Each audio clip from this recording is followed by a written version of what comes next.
Cool. Thanks for that, Bill. Appreciate it. Gerbo, welcome back. Where'd you go? Did you Yeah, Skype just technical locked out. difficulties? I don't know, just there one minute and not there the next. You know how it goes. I think my computer identified as a bale of straw or something,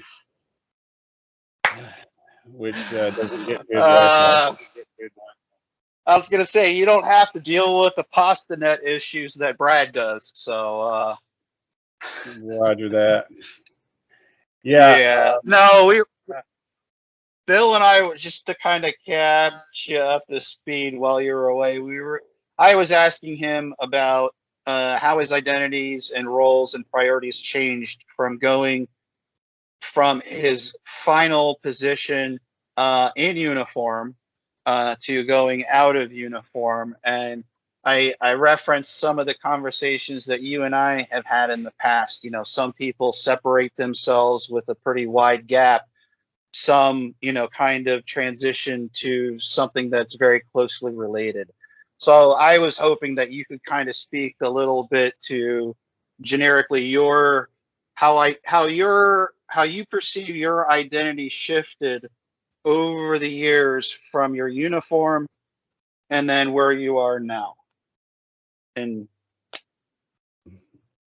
well, if you don't mind, I want to go off the menu a little bit to go back to what Bill said earlier. And this is about D-Nice, and her identity, because my story is going to be really similar to Bill's story. Like my last combat deployment was 2009. And when I retired, it was 2013. So I had 4 years to decompress and re-engineer myself to be successful on the outside. So I can touch on that a little bit later. And then, the question remains, am I successful on the outside? I am in places. But with Denise's, I thought that was really interesting. You know, I think it also speaks to the struggle that some of our veterans have in identifying identity. What is identity? Because what I heard in Denise's story, where it took like 5 years, her identity was still her. It was the purpose. I think that sometimes we get those thoughts confused a little bit. So like when you no longer have purpose and meaning in something that was part of your identity, that can become a problem for people. And we see that a lot in transitioning vets too. Um, they realize their time in uniform is over, but it doesn't carry over outside of that construct. And sometimes we blame that on identity. Well, nobody understands me. I don't fit. You guys talked about translation of jobs and stuff like that. But really, sometimes it's your identity is who, like literally, physically, your fingerprint, your face, your documents, everything, your whenever ID card, driver's license, all that stuff. There's that literal identity. There's the identity of your belonging and where your tribe is, kind of that doesn't always have to go away, but it certainly does change. And again, is that the identity or is it the purpose? So I'd argue maybe the purpose is what we need to focus on in those cases. There's also the identity of how people perceive your identity. So Bill talked about, hey, you're the old man, now you're the young guy, right? Like, which is it? I'm still me. I've got my ID, says my birth date on it, which for Bill is like 1932, I think. But people perceive him in a way that puts him in a different identity, different category. So there's also what is the identity that we don't know about ourselves? Sure, we can, hear the jokes and get that, we're to somebody, we're always going to be the old guy. To some, we're going to be new, even in our 50s. But what is the thing that we don't know about ourselves? When we walk into a room, what do people see walking into that room? And I would challenge you, that can be tricky as well. You give off a presence of identity when you walk into a room by this clothes you wear, the way you carry yourself. And it's interesting too when you look at translate that back to veteran community, where you see, the folks that are looking obviously like somebody that you would picture on TV as a vet, and especially like the disgruntled vet community. Not that there's anything wrong with that. It's kind of funny in some ways, but are they projecting, are they holding on to that identity so closely that it will always be who they are? Are they always going to be, well, we don't fit because I'm this veteran that doesn't fit in this space anymore? So I think that's where the struggle is. Not that our identity changes. I think that's clear, but that we sometimes confuse identity with purpose. So can we be both at the same time? Can we be someone who's not in the military anymore with some history in the military and some good stories to share and stuff, as anybody who was involved in sports when they're in high school, or they're in the band or whatever they were? That's part of their identity history too, but that's not who they are today when they walk in a room. They're made up of all these experiences. And so the challenge with all this stuff is for the spouse who's transitioning out of the military, for the veteran who's transitioning, for the old guy like me who did 30 years and just kind of walked into a job that's very similar to what he did in uniform. The challenge is, how do you change yourself to become the person you want to be? That's where identity-based habits come into play, as James Clear writes about in his book, Atomic Habits. A lot of times, too many times, we try to become the thing that we want.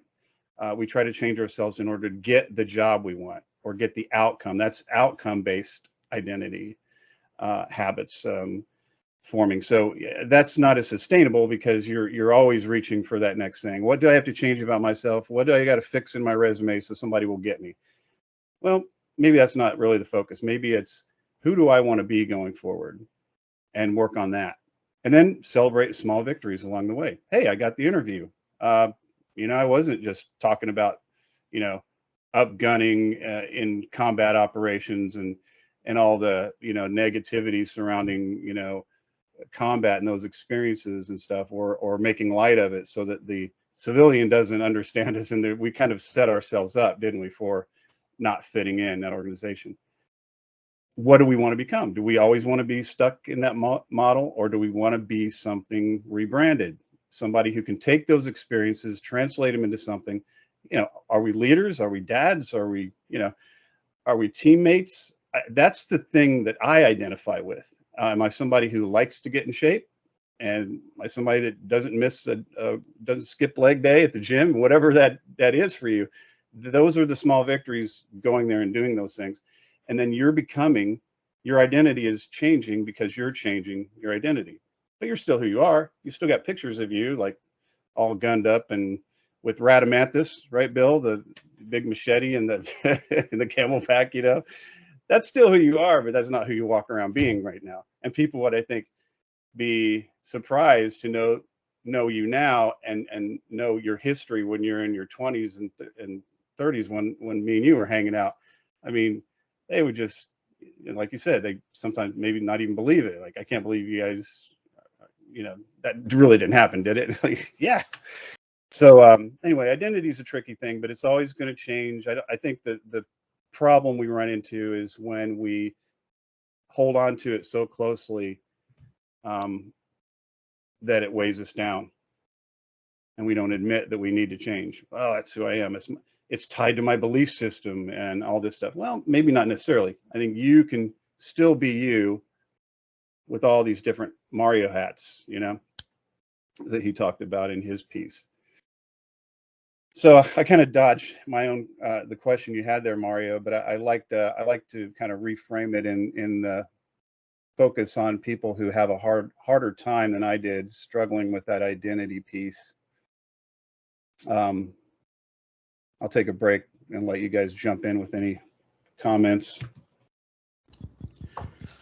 Hey, Jerbo, something that you were talking about,